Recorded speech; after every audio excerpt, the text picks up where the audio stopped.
Hello, everybody. Sorry if that was a jump scare. How's it going? Happy Thursday or Monday. Hope you're all doing well today. Hey, Nush Arts, Emily Waffle, Rona, Katoshi. Hope you're all doing well. And yeah, Kanda definitely has good emotes. I feel like I've seen them all before, but maybe I hadn't. I don't know why. Maybe I hadn't seen the Yeehaw emote before. But either way, I love it and it's great. But yeah, they're definitely good emotes. I feel like I need a Yeehaw emote as well. How are you, Katoshi? Decoy J-Man, hope you're doing well also. So yeah, I worked on this. I use them constantly. They're good. I feel so Rona introduced me to Canda's stream and yeah, her emotes are amazing. Yeah. But yeah, how's everyone? Happy Monday. I worked on this painting a little bit, but here I'll show you what it looked like before. It was kind of a mess. What did I just do? I duplicated it. Oops. Oh. Oh no. Oh, hold on. Let's see. But yeah, I crashed at the end of stream, and so the painting's all blurry. But this is what I had, and I realized I don't like the top part. It felt the perspective was weird. I didn't understand what was happening with the little river thingy. Also, it was like it's kind of there was no focal point, and so I reworked it a little bit this morning just to simplify things. Made the top a little more simple. I worked on the rocks a bit too in the foreground. I added some stuff because I felt it was instead of adding singular rocks, I wanted to add like a shapes of rocks, and then I can paint the details in them. So that's what I did. I just added a mass, and then I carved them out. So I was pretty happy with this, relatively speaking, considering I didn't work on it that much longer. You really like this perspective? Yeah, I think it's nice. I like the sort of I don't know, it's a fun way to kind of you have that like little gap where it jumps upward because oftentimes I always set up my paintings in the same way. And this way it makes it a little different where you have that little jump up. You have like a ledge and you're looking up the ledge. And I think it's a fun way to do it. I feel like it's definitely better than just having a flat field, right? Rather than just having a flat line and you're like, oh, here's my scene, and you put your stuff. It's like I think having that little jump where you have that little break. I don't know. I thought that's a nice ish thing. But how's everyone doing? How's was the weekends? How was the weekends? Is that a sentence? I don't know. But I hope all of your weekends were well. Also, I just woke up from a small nap and my brain is low. Although that might not be the nap problem. Okay, time to art. What do I want to art? Last stream, I had a whole bunch of blue and green paintings, which I was happy with, but I think we can avoid the blue today. Or at least something like that. Maybe we will focus on other colors. I don't know. I did check Chroma Core, and it is not an environment today, so I can... Yeah, so that's good. I mean, maybe it's not good. It would have been cool if it was an environment, but it's good to know for sure before I start. I think what I want to do,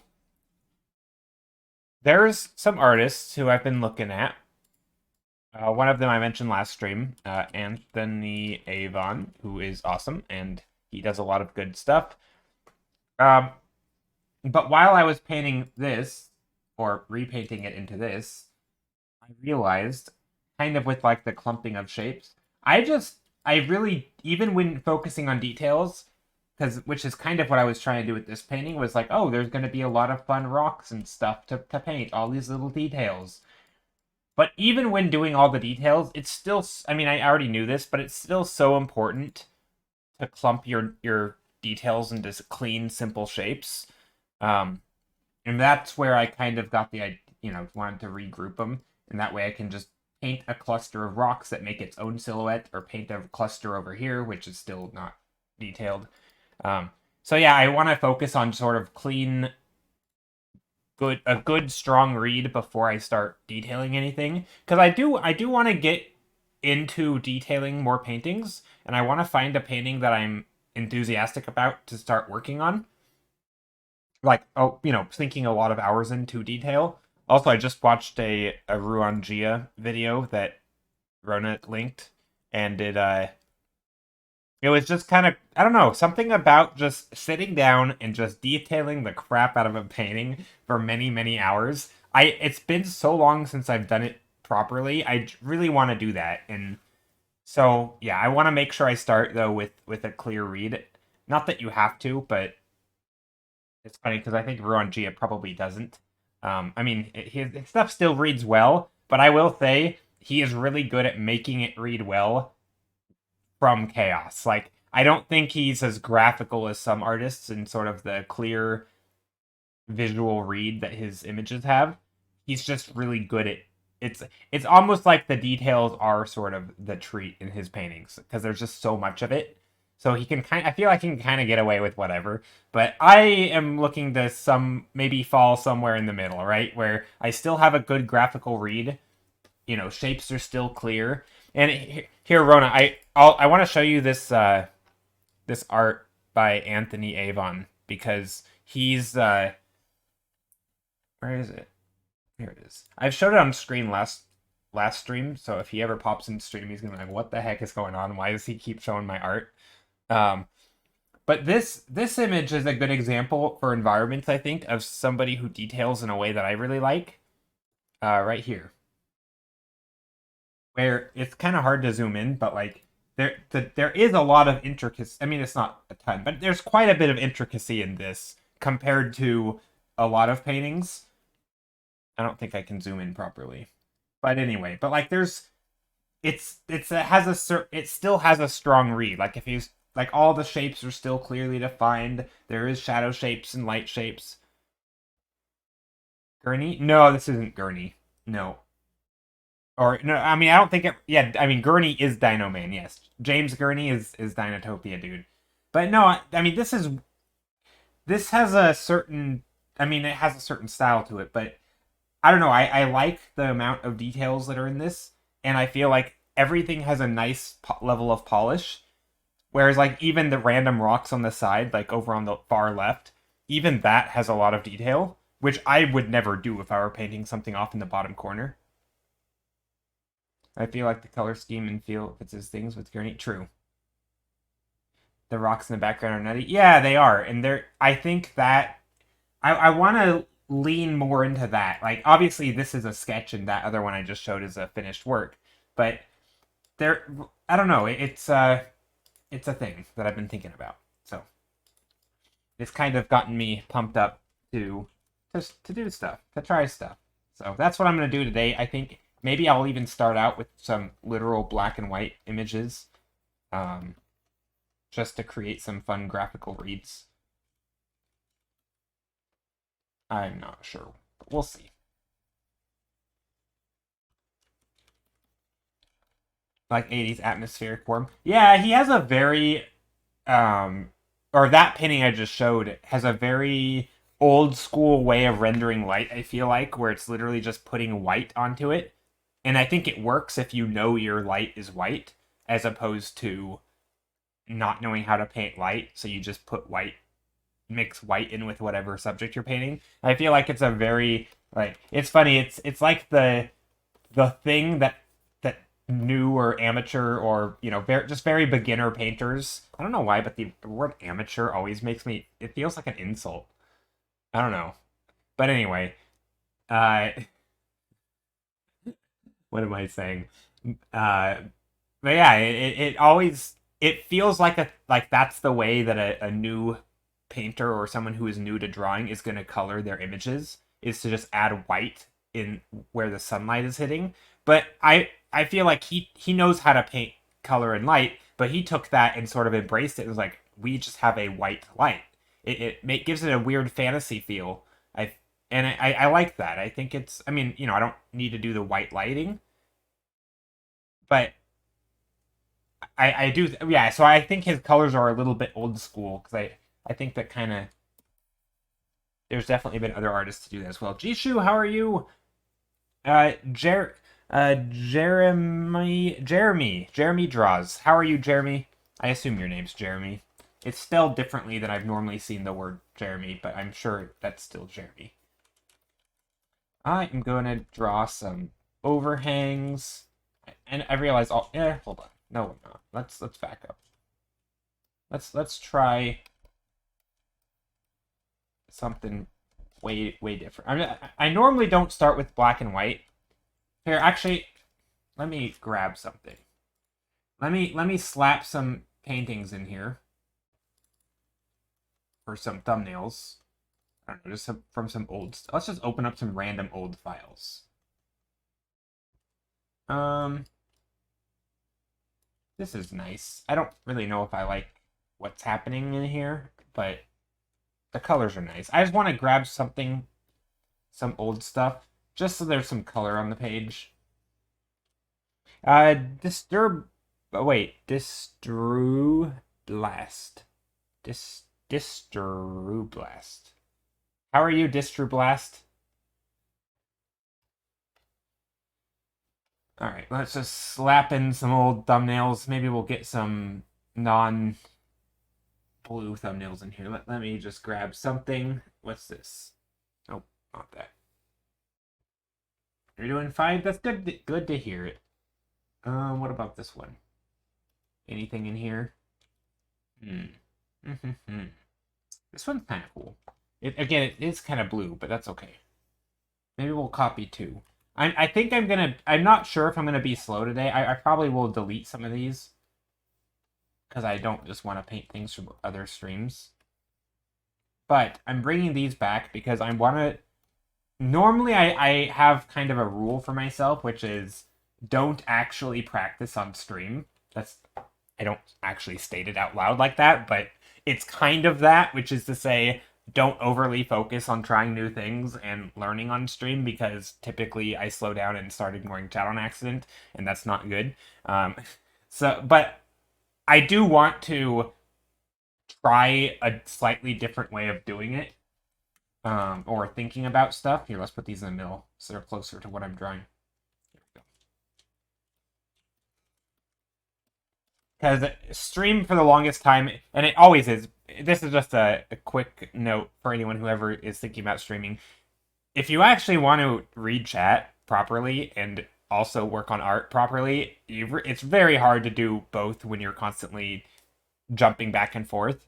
And if you're doing anything that requires problem solving or trying to learn something new or pushing yourself to sort of think a little deeper than you normally do, streaming is not a good place to do that. It's a place to have fun and hang out and, just paint stuff or whatever, do whatever you want to do. But I do feel like streaming is not the best place for that.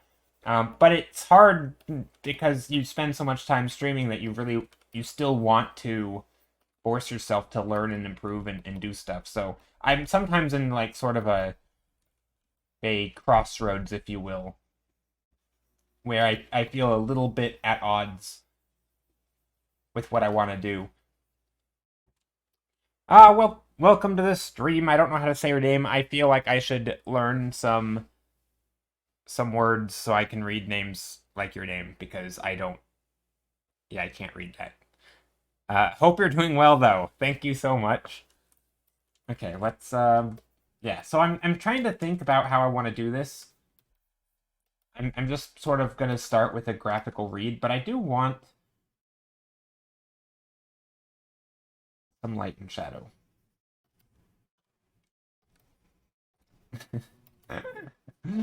Are you making fun of me not knowing how to read names and calling myself out? I love your art style. Oh, thank you. Fall Guys, no talent. Dang, calling out the Fall Guys. You could always add a focus timer for those sort of streams, so you have a timer on screen and essentially don't read chat for those 20 minutes. Yeah, that's hard though. I tend to just kind of drift in and out of focus. Yeah, that's not a bad idea though. Your Duolingo isn't advanced enough for that either? Okay. Well, luckily it shows it next to it. It shows Fall Guys No Talent, so I assume that's the name. But yeah, that's not a bad idea, Ari Marshmallow. That's a good idea. I'll be honest though, I also kind of have told myself just that I don't want to get in the habit of doing that. I'd rather. So when I started streaming, I started it sort of with the not excuse, but sort of the premise of streaming, which is going to be I'm going to be accountable to doing art. But then I quickly realized that if I actually want quality art time done, it's not going to be done on stream. And then I kind of shifted my mindset to be more if I want to do quality art, I can use stream as sort of inspiration, but I'm going to have to do the art off stream, which is good because now it's like I'm not only am I more accountable to doing art, I'm actually have an incentive to do even more art. So it's kind of a push, right? It's sort of a reason to do additional work and be motivated to do that. So I do like the idea that if I want to do high quality stuff, I can just do it off of stream and I can focus and keep pushing myself and growing.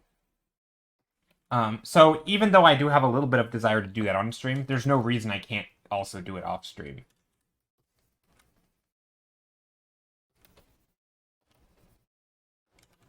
So yeah, right now I am just trying to make some simple shapes of light and dark.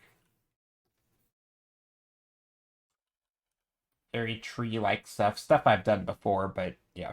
Okay, so it's Wu Tian Fen and means my god, according to Google. The only thing I recognize. Oh, interesting. Derek Sim, thank you for the follow. I'm currently convincing my boyfriend that we should adopt a pair of bonded cats, and it's kind of working. Ah, basilisks, that'll be fun. That's kind of what Sourpuss did, right? She's adopted two kittens that were assumably sisters. I assume they were sisters, either that or they were just very close. And yeah, I watching her cats occasionally on stream. Which speaking of which, I haven't watched her stream in like ages. I don't even know if she's been streaming, but her cats are there's. I feel like they're less of a handful. Maybe I'm probably wrong. I want to say they're probably less of a handful than having one cat because they do really keep each other company and just hang out together a lot. Oh no, closed caption was already bad in English. Oh no. What did I'm afraid to know what it said. There's this. But yeah, I don't know why the butt spot yes and butt spot no thing hasn't been working. It used to give a smiley face. Rona, if you want, feel free to investigate. Uh, if you go to the butt spots Twitch channel, it should have a list of commands, and of course you don't have to do this, but and it should maybe there's an update about why the butt spot yes and no doesn't work. I've definitely done a painting like this before, but that's okay. We're just gonna go with the flow. Trying to get some graphical reads. Also, I think it would be fun. Here, let's do another one with a large shape up top. Just simple shapes.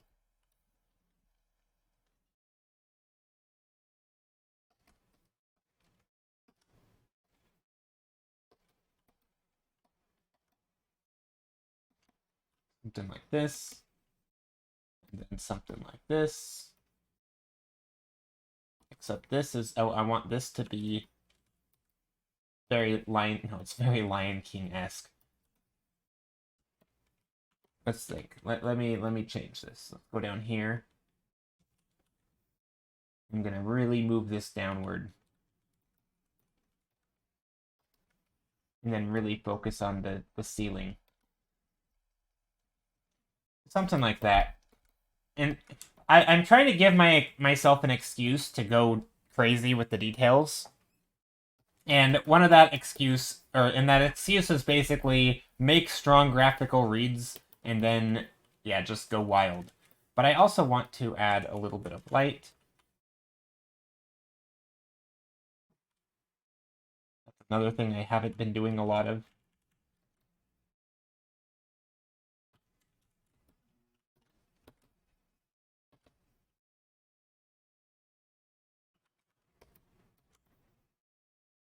Maybe some shapes back here. I'm trying to think how I want to where I want to add light. Because I definitely want light. I don't just want the whole thing in shadow. I'm a big fan of painting in shadows. Sort of very, what do you call it? Mid-tones is what people oftentimes, I think, call them. Basically all the bounce light in the shadows. Anything that isn't in direct sunlight, that isn't also in pure darkness. I really enjoy doing that, and I think it's something if I'm going to spend a lot of time rendering, I want it to be doing a rendering rendering subjects that I enjoy, which is pretty much midtones. I enjoy that. I find it enjoyable. It's not too stressful.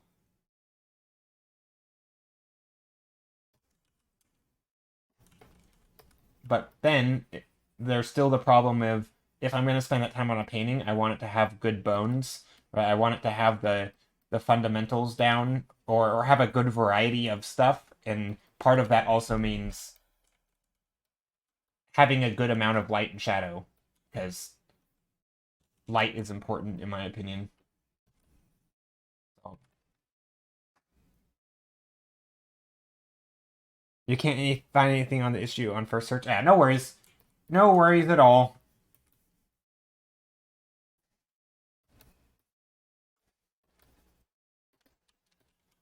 Thank you for looking.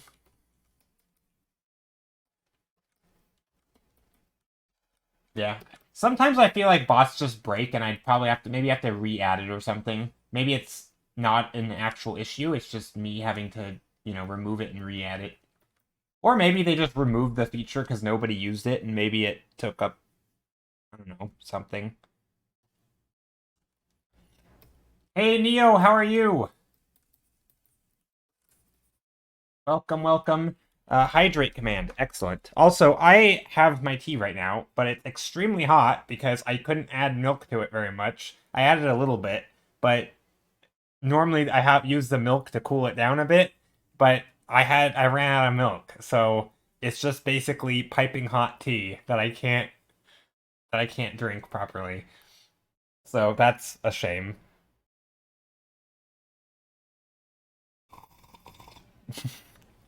If I make the sipping sound, I can drink it. Okay. Uh, oh, speaking of sipping sound, you know how Skittle has the sipping sound? Uh, I stole a thing from Skittle today. Yep, me. I'm a real thief.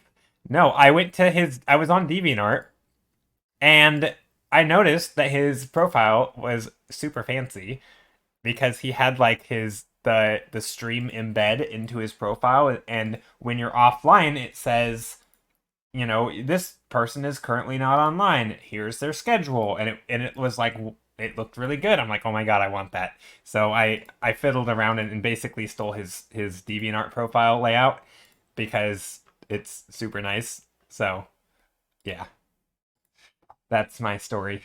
Uh, pretty exhausted. The day was a lot, but doing good. How about you, Joe? Rona, how's your days been? My day has been good. Yeah, it's been a good day. What brushes do you use, by the way? I use brushes. Here, brush it. Oh, not Z brushes. Exclamation mark brushes. Right there. Those are really, so I have a few, but really this is I'm only using one right now, which is this brush. It's called JS. I haven't updated those in a while, so there might still be a brush that's called my main brush, which is not my main brush. The brush that is my main brush is JS Canvas Oval, which is literally just an oval brush, and it has a little bit of texture, and it has a little bit of canvasy texture, and it basically I just use it opaquely. I press kind of hard, and I use hard shapes, and I block stuff in. And if I need, I will lightly press around the sides, and it'll give me a little bit of an airbrush. Um. Rona. The Pirius. How are you?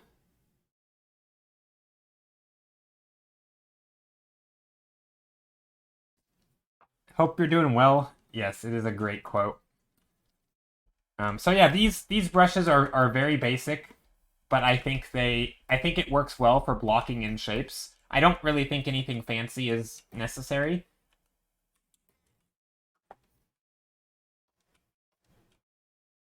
Okay, so this'll work, I think, as far as a simple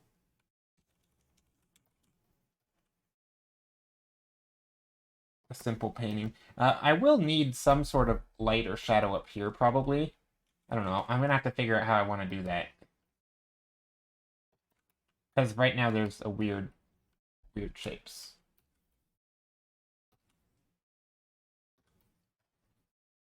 Yeah, that'll work though.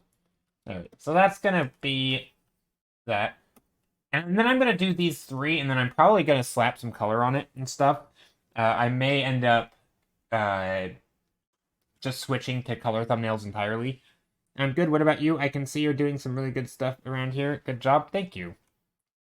Yeah, starting out kind of basic today. I want to get in the habit more of detailing, and I feel like I want simple, clean, well-defined compositions ahead of time if I'm going to do that, because otherwise it just is a nightmare. And on stream it's hard because I don't really give myself that much time. So I want to just start simply. Plus, I think they end up, I feel like I've done paintings like this before. Let's add another one back here.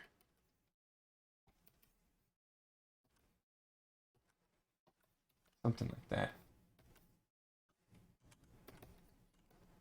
Oh, thank you so much for the Prime subs, Furious. I don't think I'm saying your name right. Thank you very much for the sub. That's extremely generous of you.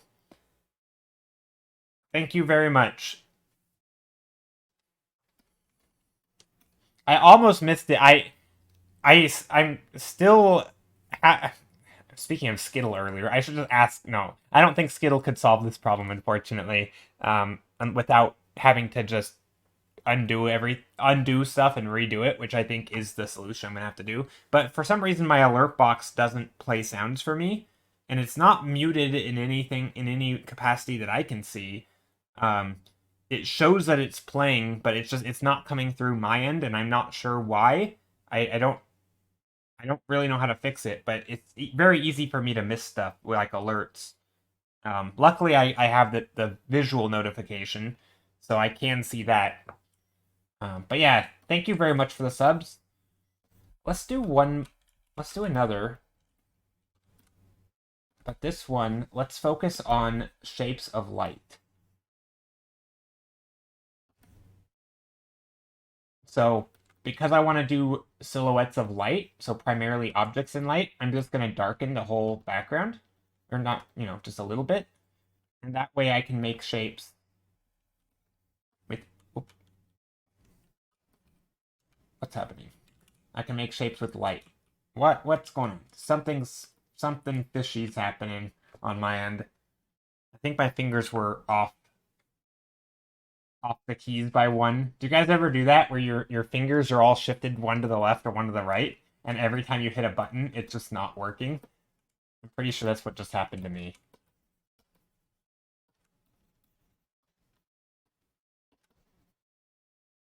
Okay, so you know what? I'm gonna talk about math for a second.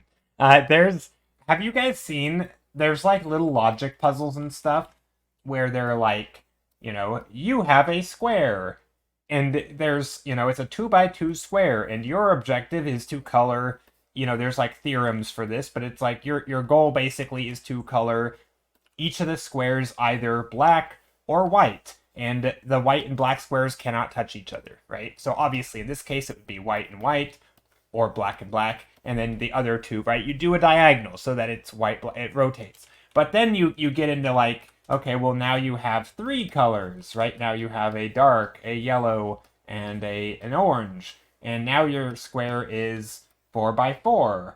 And your goal is to, and now your goal is to do the same thing, right? You have to like organize them in such a way that none of the colors touch, right? So you might get like a red here, or I don't know if you can do kitty corner. I don't know how that works, right? And so you're like, oh, I'm gonna go like this, and there's always patterns and stuff you can do. But anyway, the idea is that it starts to get complicated. Right? I don't. Maybe this isn't right. I think you're supposed to do it uh, so it's anyway. But the point that I'm making is, I feel like there's that happening in composition with light and dark, where you want to put different values next to each other, but in a repetitious way. But you can't have light against light, right? You have to have light against something different than light, and then light against light against dark, and you have to have these patterns. Otherwise, your shapes are going to be confusing. And so I feel like I'm always thinking of that whenever I'm painting. So it's like, if light is here, this has to be dark, right? If this is darker, then that's fine, but then this other shape has to be lighter. And it's sort of this repetitious sort of, I feel like, anyway, I don't know where I'm going with this, other than to say, I feel like there would be some value in learning that math thingy, or the concept. I only know it on a very, very simple level, or I only know that it exists. I just don't know how to apply it. But anyway, I know applying math to art is like this a cardinal sin or something. Kath, how are you? Hello, Kath. Hope you're doing well. So yeah, this is going to be a light shape against a dark shape, but I also want some other dark shapes. Let's see. I hate shortcut keys. I'm always hitting the wrong key. I've switched to pie menu. Auto hot pie from GitHub has shaped auto hot pie. Wait, what? Is that a thing? Really? Huh. I like shortcut keys, but that is interesting. So wait, you hit like a button and then it brings up like a wheel, presumably, right? It brings up a like a something like this, and you just select the button that you need, right? Like, or whatever, you just select the icon that you need. Is that the idea? That seems extremely difficult. That seems more complicated. I don't think I could ever do that, if that's what it is. It has got to be easier than that, though. Huh. That is interesting. Pie menu is amazing. It sounds horrible to use. I feel like I hit so many buttons. I will say, though, and I'm a big believer. I subscribe to an idea that your hotkeys do not matter. Right? It doesn't even on like an efficient way. Like, even if something's slightly more efficient or slightly inefficient or whatever, like, I don't think it matters in the long run. I think what matters is that you enjoy the way that you're using it, and that you eventually get comfortable with it. Um, I think if you can be comfortable with the pie menu, then you should use it. And I think if you're comfortable with keys or hotkeys, you should use it. And I don't think anyone should ever feel pressured to use the tools or setup that somebody else has just because they make a logical and efficiency argument. I think it's very easy for me to fall into making efficiency arguments. Like, uh my next tablet is going to be not a non-display tablet, because that way I can move up my setup so that it's parallel with my eyes, you know that way I'm not hunched over, right, for posture. It's not really an efficiency argument, but it's kind of like, other people might prioritize the actual drawing thing they're on, right? Mine's purely about other reasons. I don't really care if it's the best tools or the best setup. It's more about what works for me, and I have my reasons. And I think other people should do the same. I don't think you should do what I do, right? So yeah, everything else I do manually, which probably isn't the best idea. Yeah, I just use my left hand on my keyboard, and I have access to like half of the keys. So let's just say 20 or 15, and I just, use them in combination with each other. I don't even have to look at the keyboard at this point. And not that I ever did, but you know what I mean. Non-display it takes a bit to get used to, but I prefer it to screen tablets because I don't have to look down. Yeah, I think in the long run, again, this is my argument from sort of my health. I think if I have to get another tablet, I will not be getting a display tablet, which I currently have, because of that reason. I think it's just there's too much reason. I hope you're not flamingoing. I just sat up straight. Thank you, Kat. Also, thank you, Neo, for posture check. But yeah, it's kind of one of those things where it doesn't like I think there's a lot of reason to use display tablets, right? They're slightly more accurate probably if you're drawing on it, especially if you're doing like fine lining or something, you know, a lot of intricate detailed work. There's probably a good argument for using a display tablet, but I just feel like it's not that important to me one way or the other. And I have a good argument for myself for a non-display. With Pie Menu, I don't hit the wrong key. Oh, interesting. That's good. Yeah, I feel like I don't hit the wrong keys enough for it to matter. I do, obviously it happens. It happened today.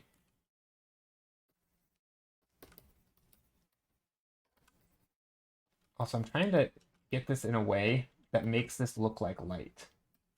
So if you see me just messing around with white in the background, I'm not... I mean, I am, but I have a reason why I'm doing this.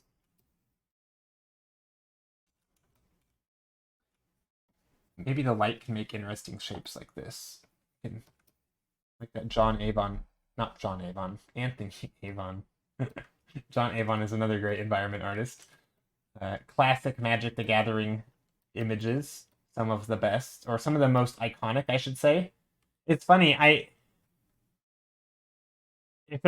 feel, I hate like trying to make like a ranking or anything for artists. That's so like I don't know what's the word, maybe pretentious or something. Like trying to think, oh, this artist is better than this one, and you know, getting all snobby or something. But if there's ever been an argument, in my opinion, for the most popular stuff not necessarily being the most technically strong, right? Like people like to use those arguments on Instagram and like, oh, oh, you should be doing better than you are on Instagram because your art's so good, or oh, I don't understand why like basically all those things, right? It's like no, they're not correlated. I mean, maybe correlated, but they're not causal, right? Like it's not a perfect overlap of if you're really, really good, you're going to guarantee to have a huge social media following. Like, no, if you just started today, you're going to have less of a following than if you started 10 years ago, because that's, time is a big factor. But in Magic the Gathering, there is an artist who has done some really beautiful work. I think he's very much like a composition and color person, which is kind of what or very he paints very colorful, just beautiful images. But I think on a technical level, right, he doesn't go into a lot of details. I don't think his stuff is beautiful, but it's kind of become like he's become like the iconic land artist or environment artist for Magic the Gathering, and like he's probably the name everybody knows. His name is John Avon, but it's funny because his art has never really, in my eyes, been like the you know like he makes nice art, but I feel like he's not pushing the boundaries. And I think that's a good. It's like you don't need to make good stuff. You can just do things that are nice and look good, and yeah, a lot of it just ends up being sort of a branding where you do enough of it and people start to recognize you with it, and then people start to expect to see you because they know you for doing that, and before long it's just yeah. Let's see. Oh wait, been catgirling too much. Hey, how's it going, Steph? Catgirling, nice. I still have never gotten into Final Fantasy 14, which is what Steph is talking about. For anyone who doesn't know what catgirling is, that's what she calls it. I feel like I have to clarify, otherwise people are going to be confused when they hear me talk about that. They expanded the free trial. Oh, cool. Is it... Dang, the free trial was already pretty generous, wasn't it? It was already to level 60 or something, right? Or 50? I don't remember. The first story is kind of meh. It's fine, but average. The story after OMG, I weeped. I don't think I could do story in an MMO.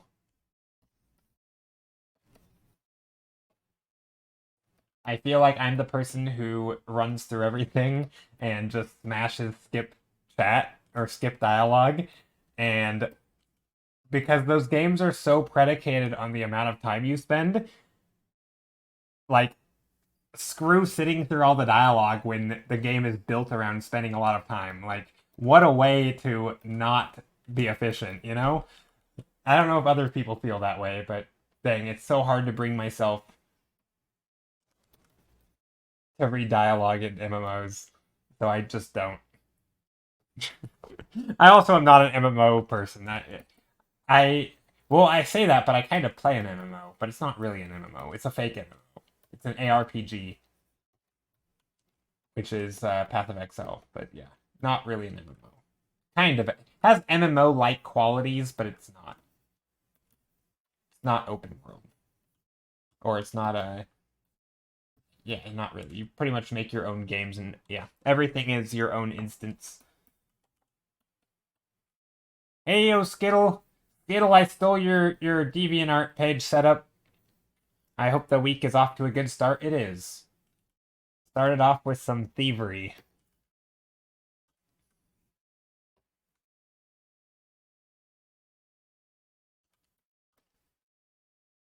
Okay, yeah, and maybe some lighting down here. Anyway, that's good. Steal away. Yeah, I mean, I don't exactly think you were the one to come up with it. That's you can only use 10% of your brain. If you use more, you unlock the golden spiral potato, says Taps. It's not really stealing, is it? No, it's not. I don't think features that are built into the platform are stealing. It's more like being reminded or being informed that the option exists, right? It's is it like if to me it's a bit like you guys go into an ice cream shop to two people go into an ice cream shop together and one is like, "Oh, I don't know what I want." And then one person is like, "I'll have a little bit of this one and a little bit of that one." And you're like, "Oh my God, I forgot you can do that." Or I didn't know you can do that. I also want to, get half and half order. And you're like, "Oh, I'm going to also order a half, half chocolate, half pickle ice cream or whatever weird flavors they have." Um, and then it's not, yeah, and I think that's to me a little closer. Like, it's not stealing, you're just doing what's allowed, but like maybe you didn't know it was a thing. That's how I see it. And I think a lot of stuff online is like that. I think that one of my more controversial views is like layout and design. I think seeing a layout and design that's like, oh, that looks nice. Yeah, I just listed a weird flavor because I thought it would be funny. Uh, oh, by the way, Facebook is such a liar. I've reached 2 years of not using the platform, so my self promise was to delete it. And if I go over 1 year, not care about it. When you deactivate it, it gives you an option to keep Messenger app. I deleted my account for Messenger, so it lied. But I have people's numbers who matter. Oh, dang. What?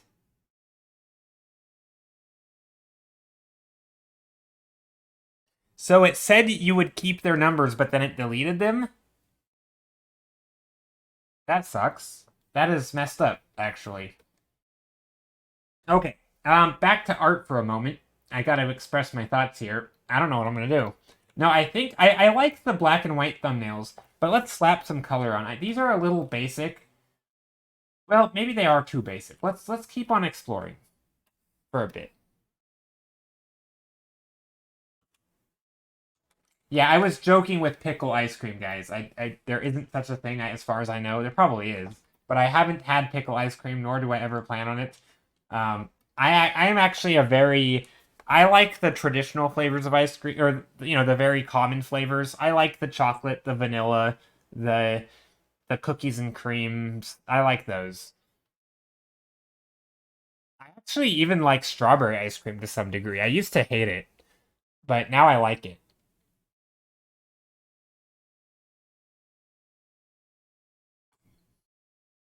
Yeah, tell it to your lawyer thief. Yeah. Well, I think the controversial view of stealing layouts and like, ooh, I like this design thing and I'm gonna do something that looks similar.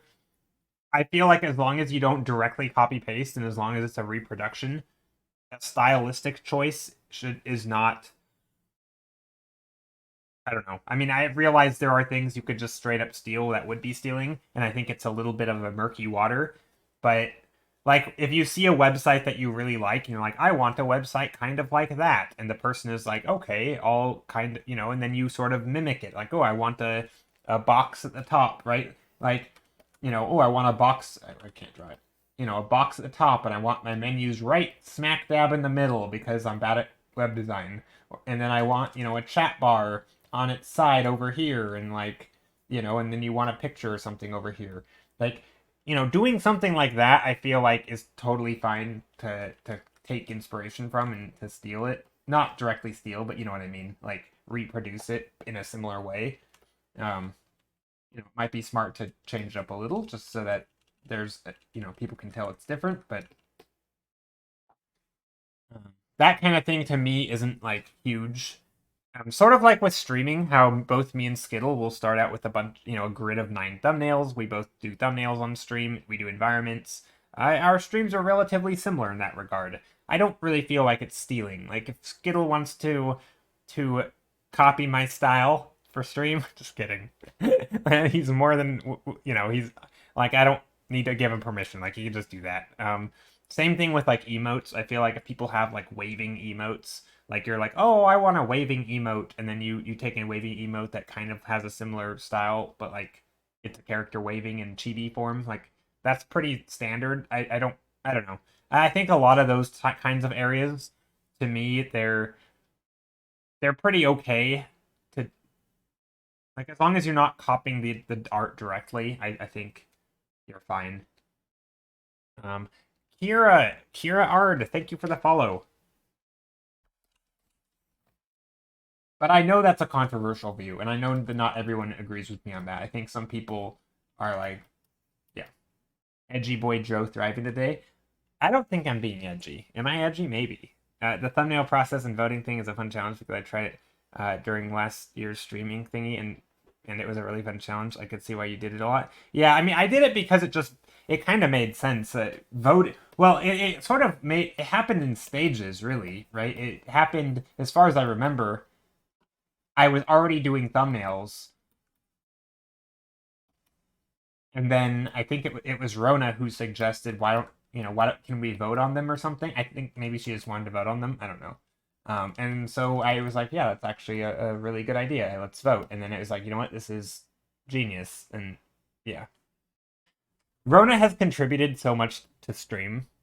By the way, if you guys don't know, like a lot of the reasons stream is the way it is because of Rona.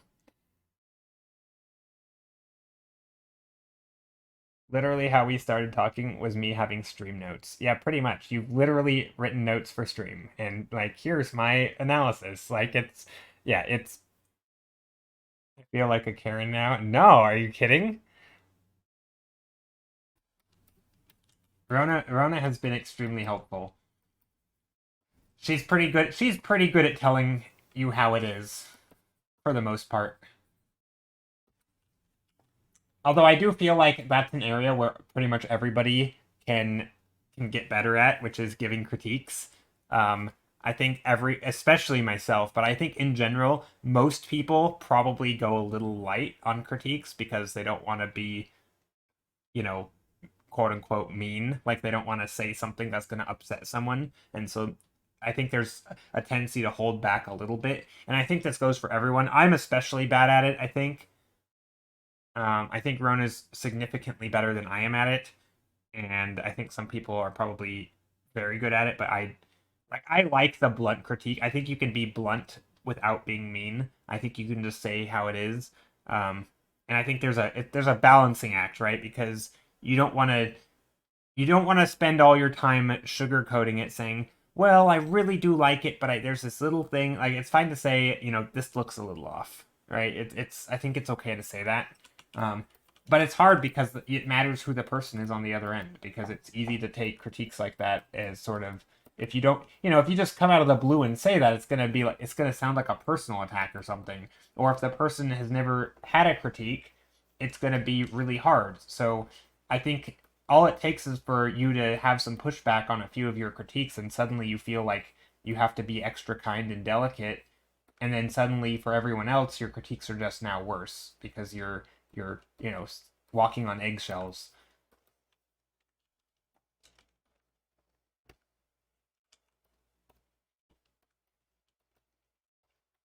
Okay, I do want to draw. Maybe. Oh, I know. I got an idea. I'm just trying to figure out what the heck to paint today. That's really my main goal.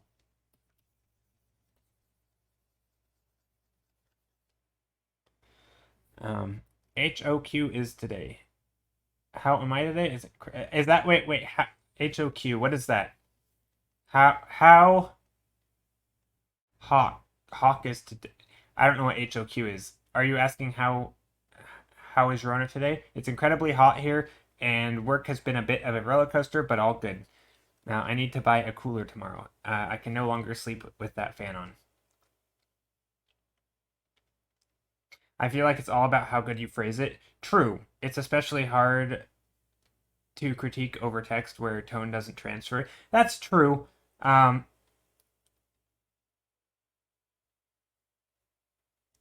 think you're right. I think you're right. But there's not just that though, right? Because it also matters who the person is. Because some people, right, some people actually are gonna be take it personal, or they're actually gonna be more attached to their work in a way that is, it's gonna feel like a personal attack, right? I think some people really aren't prepared for any sort of criticism, right? And if you are someone like that, right, a good critiquer is going to recognize that, and they're going to tread carefully, right? They're going to be extremely, they're going to help ease you into the process. But then if that same person did that to someone else, that's just a terrible critique. Like, you're not going to be giving the person what I mean, it's kind of just like teaching, right? Every student's going to be a little different. They're all going to have different skill levels, and they're all going to be somewhere else in their journey, and depending on what they are, you're going to have to say and teach them in a different way, because some people are you can't pretend that everybody is a complete beginner if someone has demonstrated that they're not, right? Like, you need to you communicate on a level that that person is at. And I think that's hard because you don't always know where that is, right? Especially if someone's like, hey, can I get a critique? You're like, sure, here's a laundry list of things you can work on. And they're like, oh my God, I wasn't looking for for you to destroy me. Like, I just wanted, like, sometimes people don't even know what they want when they ask for a critique. So yeah, I think it's really tough. And I think this is why, in general, though, I think a little bit more of a blunt critique is still fine. I think if people, I don't know, that's my take, though. At least for me, I prefer critiques to be a little bit more to the point, and I feel like I'm okay at not taking it personal. In fact, I think most of the time people don't even approach that level of critique where it's going to be taken in a bad way. The thing is, perfection doesn't exist, so there's always a billion things you could suggest to work on. So when I critique someone, I prefer trying the sandwich method or something, like not sugarcoating it, but gives them honest positivity with what's working on. Yeah, that's true. Hey, 40-year-old painter, how's it going? That's true. I mean, I don't think it's even about perfection, though. I mean, I think there's ways to do it that isn't. I mean, I don't know. I guess the when in doubt, the sandwich method is pretty solid. You're saying nice things, but again, I still feel like that is a little sugarcoaty. I think a lot of people don't need you to tell them that. I mean, I guess it doesn't hurt, but it feels. I've used the term in the past, and I don't think it means what I think it means. But the term throat clearing is kind of like saying all this stuff to make sure that you don't offend somebody. And I feel like that's a little bit what the sandwich method is. It's like, well, let me just get it out of the way that I really like it. I think this is working. I'm gonna say something, but I want you to understand it's coming from a place of me. Like it's kind of this sort of sugarcoating it in a way that is like, I don't think that's necessary most of the time. I think it's just a waste of breath most of the time. Um, and especially if you're doing it a lot, I think it just gets really repetitive and it's unnecessary. Um, I don't know. I think if you're someone who gets critiques a lot, right, you want to avoid that step, I think.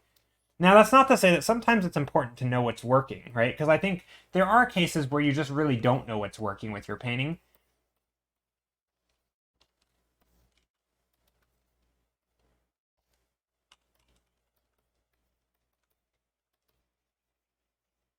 But yeah, it's tough. I think for me, and again, it just really depends on the level of skill and where the person's at. I think because I think the best critiques typically are identify the problem type critiques because the artist is if they are skilled, they're gonna know how to solve the problem. They just need to have the problem pointed out. I disagree. Sanders' method is not about invalidating the critique. Oh, I never said it's about invalidating it. It's about adding both positive and negative. Yeah, but it still helps soften the impact of the negative. Like it absolutely is to start on a high note and end on a high note. It's very much along the lines of sort of the recency bias effect, right? You remember the beginning and you remember the end, right? Or whatever you call that thing. Where like it's very much predicated on sort of starting and ending on a high so that the bit more harsh feedback isn't as intense. Like there's a reason you don't start with the negative, say something nice and end on a positive, like or sorry, and end on a negative. Like then you could it could even end up being the same thing, right? You could if you went, negative positive, positive, negative, that's still the same, right? It's the same number or the same ratio or whatever, nearly, right? It's not quite the same as positive, negative, positive, but you get the idea. Like it's relatively similar. It's in this case it's an equal amount, but it doesn't like I don't think the amounts matter. Right? I don't think it matters technically if the critique is negative. Like maybe there's just a lot more positive than there is negative, and it's good to point those out. Um, but if there's a lot more negative than positive, it's also worth just pointing out that. Like I don't know. I don't think having a predetermined ratio of positive and negative is important. Um, yeah, no, positive feedbacks are totally helpful. I completely agree. I completely agree. I am in agreement. I think again, I think when in doubt, that's not a bad method. But I do think a lot of times, I don't know. I'm not even sure what point I'm making. I'm not really making a point. Also, I'm not sure why I'm zoomed into like a corner of my canvas.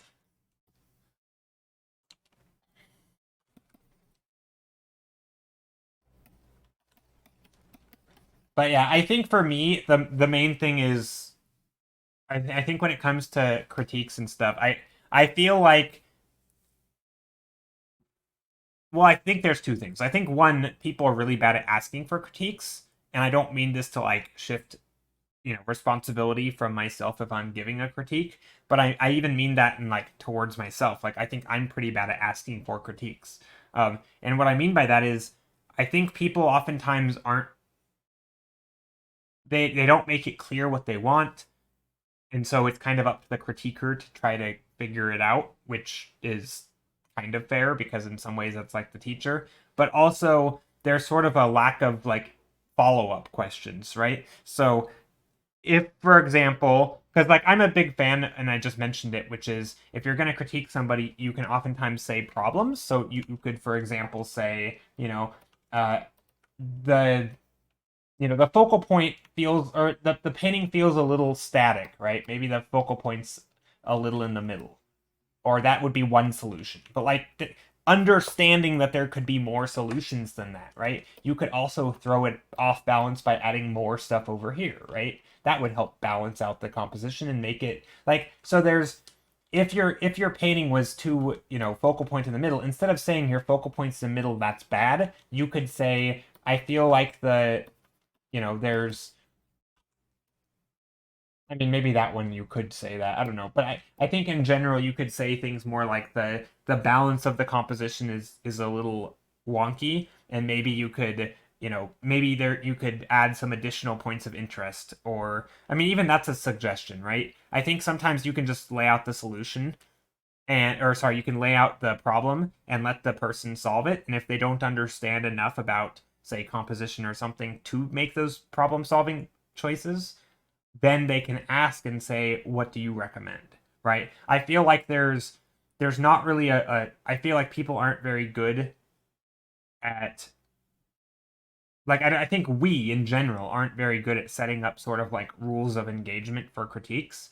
And I think a good one would simply be point out the problems or the things that are working, right? If there's something you think they shouldn't change, especially if there's an element that they might change, right? Um,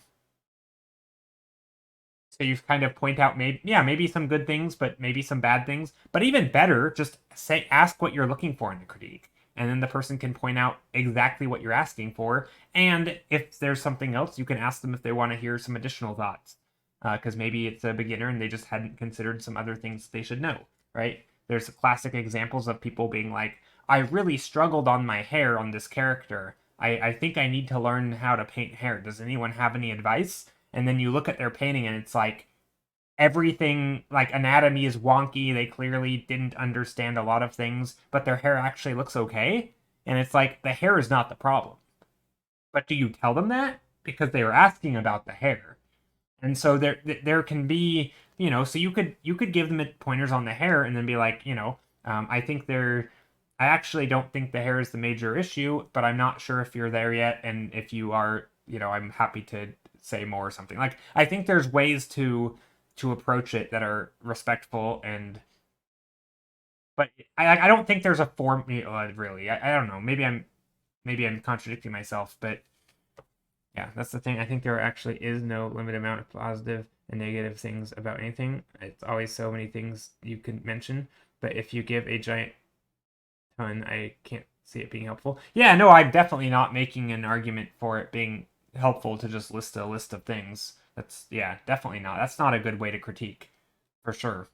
So my point is, if there is a finite amount of more negative or positive, you can as well just choose sandwich. Yeah, I mean, yeah, I mean, I'm a big fan of even people if they say like, what are the top three things that you could work on, right? Especially if you're a beginner, right? Somebody who's a beginner, it's going to be much easier to point out stuff they can work on because you can just pretty much guaranteed say every single thing, right? I mean, again, always you could work on everything, right? So it wouldn't be any helpful to always say you can work on composition, anatomy, and perspective, right? And you can work on your values, you can work on your storytelling. Oh, no crap. You can always work on that stuff. So it doesn't help to always say that, right? Even though it might be true. The idea is that you'd hopefully pick the most impactful things, right? You'd pick the biggest bang for the buck, right? The things they can change that are reasonable to change, right? You can't go back and redo everything if you know, like if the painting's like 99% finished and it's a beginner, telling them to redo it because the composition's bad, like that might be a thing to do later or to point it out, but depending on where they're at, might not be relevant either. So in my opinion, it's more about trying to find the things that work the best in their painting and the things that work the least best and again, kind of biggest bang for the buck. I think if there's something that is really working, letting if it's and again, I think this also matters on where they are. I think a lot of good artists, right? I'm thinking like, I don't know, let's just say a lot of professional artists. I feel like there is an element of they probably know what's working. They're probably asking though when they get critiques is sort of like how to push it to the next level, right? Like how do you take it from good to great?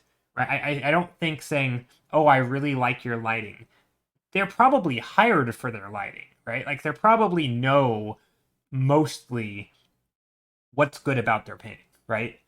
It's probably I think the hard part oftentimes it gets in, again, this depends on the artist, but I think oftentimes the critique, the part that's hard to see from the artist's perspective is what are the other possibilities that you couldn't have envisioned, right? Like an artist isn't going to be able to know, oh, you could, what if you added some additional colors in there? That can be really hard to know unless you've tried it, because you don't just close your eyes and you see all the infinite possibilities or something, right? It's very hard to know what the possibilities are if you just aren't aware that those things exist.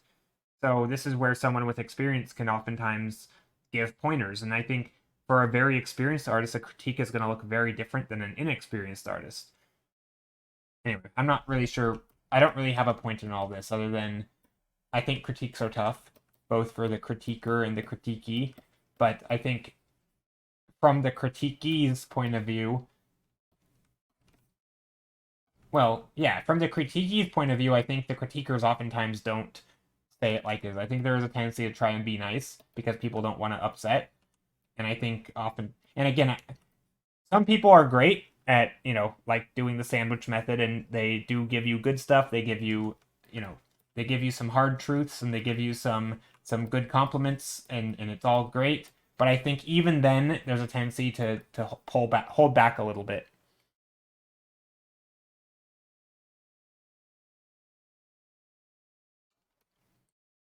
I mean, to call out Rona here. No, just not. Just kidding. Uh, I mean, even things Rona actually gives really good critiques. But yeah, so Rona gives really good critiques. But I think there was this thing that she said that when she was talking to me a few days ago, she's like, "Oh, I feel like a jerk or something." Like she mentioned that she felt like she went too hard, right?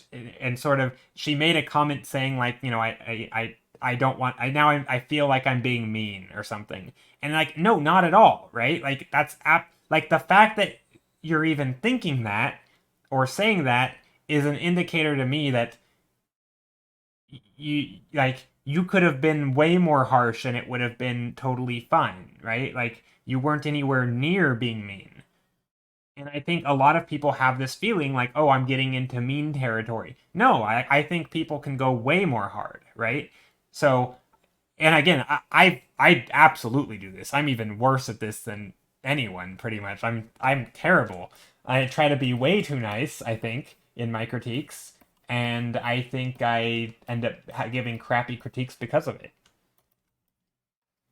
Like, if anything, I'm kind of speaking. I'm sort of projecting here. I'm kind of saying how I feel about myself when I'm talking. Yeah, no, it wasn't a bad thing, Rona. It was mostly just that yeah, I was just like that comment. I thought it was interesting when you said it, and I feel like I feel the same way too. But then from the person getting the critique, I'm like, yeah, it's like not that at all. Yeah. No, you are good at giving critiques. I feel like you're, if anything, it's funny. This is why it's hard. When I don't want to sound like I'm arguing against uh, Strange Matter here, or AKA Neo, because Rona kind of does do the here's just all the things that I can see that would make a big impact, right? It's not an infinite list, right? We're not in theoretical territory where anything and everything can be changed. It very much is a concrete list, but it is a long list, right? It's like, oh, here's this little thing. It's a little too for being, the distance, maybe the scale's off a little bit with that thing. These shapes look a little wonky and inconsistent with the rest. These things are like, it's basically just a giant list, and I think it's fantastic. Um,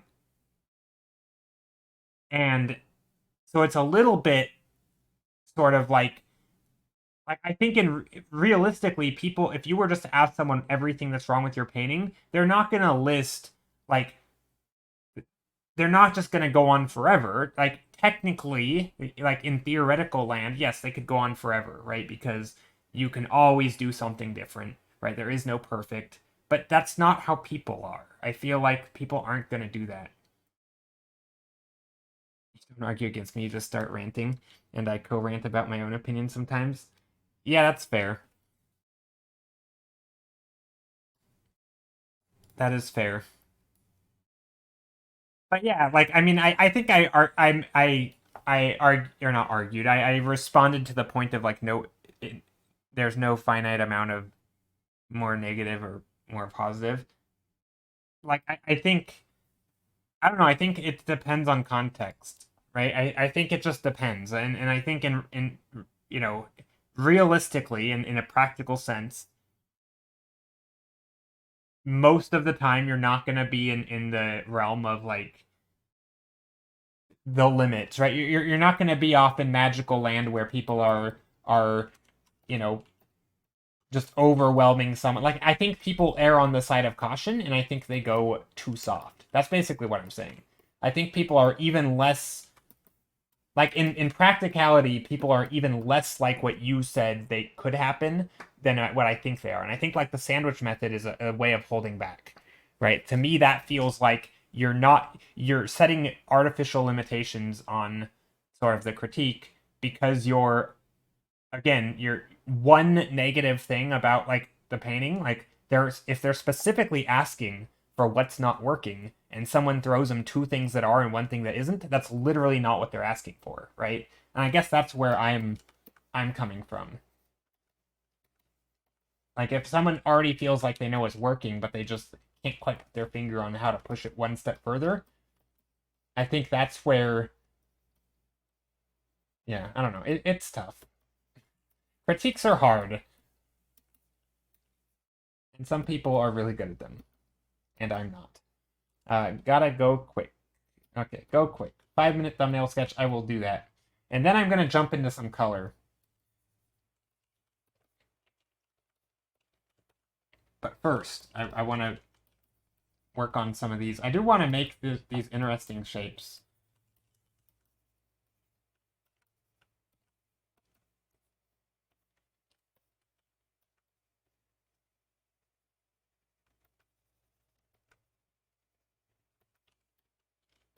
Alrighty.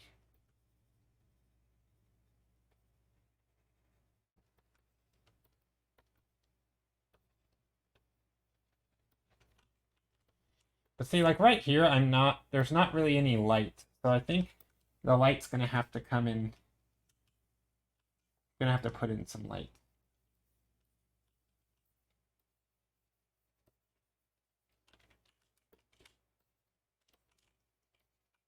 Something like that, maybe.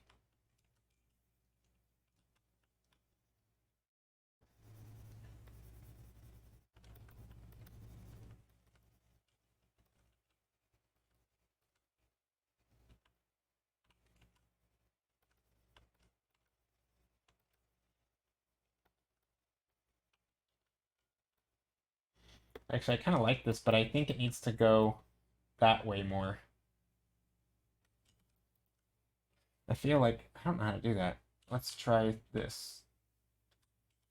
What if I go move it over here?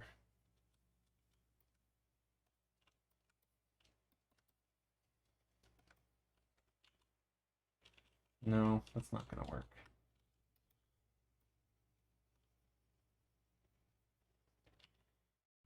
I don't know. It's kind of funky though, how there's these little bit of white spots over here. Compositionally, I don't think that's working.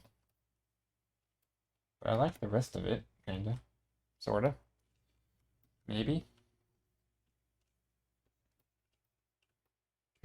Hey, CPOC, how are you?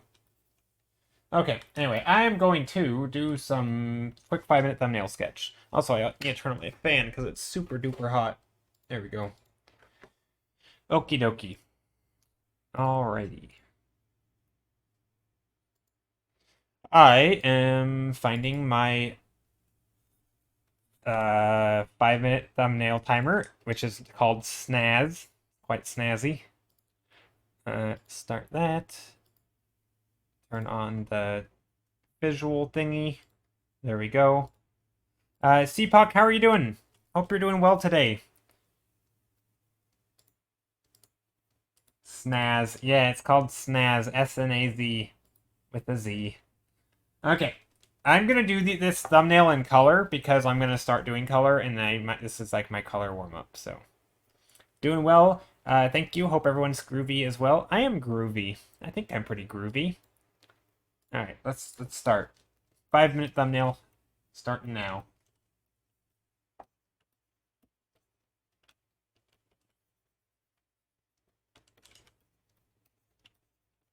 Ooh, I'm already seeing something I kind of like.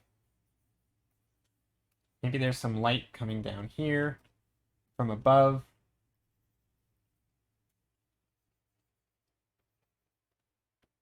That was really quick.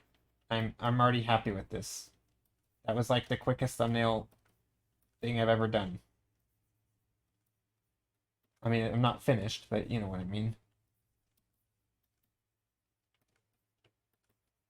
And I said I was going to do color, but then I didn't.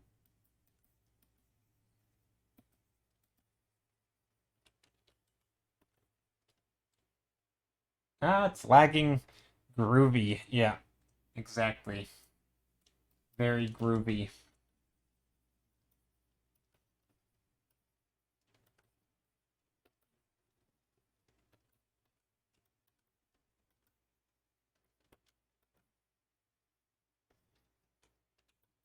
Okay, we're definitely gonna slap in some colors. Let's do an overlay. We're gonna go a little bit of blue, I think, probably. Maybe a little bit of... I was thinking this was gonna be water, but I don't know. I don't know if I want it to be water. I feel like I've done that before. What if I add greenery? So what if it were like shrubberies? So greens and yellows. We can still get some blue up here. But most importantly, we can get a lot of greens. And maybe even some yellows. I'm kind of making a mess, but that's okay.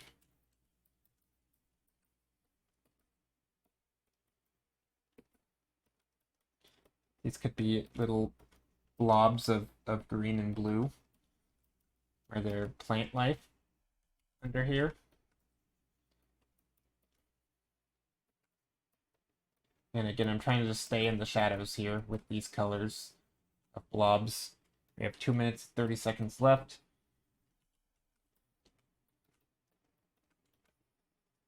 I do think I want some bright yellow, so like some orangey yellows in here. Maybe some greens up on the top. So again, this is going to be... There's going to be light.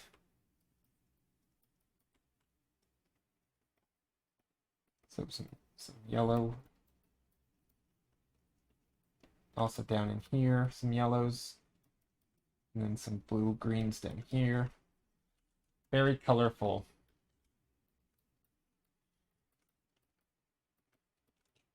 And then some blues under here. I'm just trying to add a lot of shadows and light. That's the thing that's most important for me.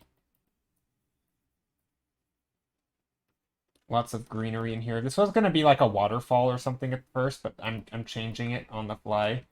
I think having this like ledge of greenery. This actually is not a bad